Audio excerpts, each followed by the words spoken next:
So you've got media there, set up, eject, but then over here you've got map, destination, home. So if I click, hang on, let's go back to radio.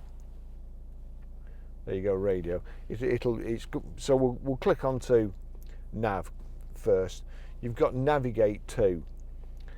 Now here, does that? Yes. So from there, we'll click on navigate to, turn this radio down yet again. There you've got home, favorite, address. So we want address.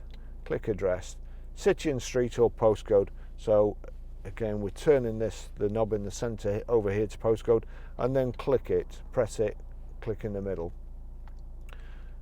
Ah yes, now, so you can also use it as a joystick instead of like the Audi system where you just turn the wheel, but you can turn the wheel as well. So P, so we're Grosvenor Garage, Chorley Road, Wantleydale, Preston, PR. Now up to, and this is good to see, you don't have to alternate between numbers and letters, so that's all on the same screen. So PR5, 4, just click down and then wind across. J, click down again, it's a bit like snakes and ladders. PR5, 4JS, and then we've got done at the bottom. Now done, you've got this little kind of right angle and right angle there. Well, there's two buttons here, both the right angle. So the one on the right is done and the one on the left is go back. So we click the one with the right angle on. It's asking me for a number, but I'll just use one, done. So we click that button again. I mean, how many times you have to, it's like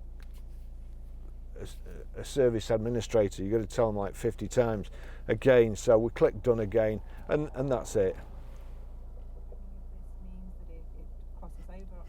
No, it's still on the radio there, so I won't turn it up. But so there you go. Menu. If you click menu there, you can go back to turn across. You should be able to get to there. Cancel route. Remove SD card. Browse map. View route. Itinerary planning. Back to that. Change preferences. Traffic. And live services. So that's how you set the sat nav.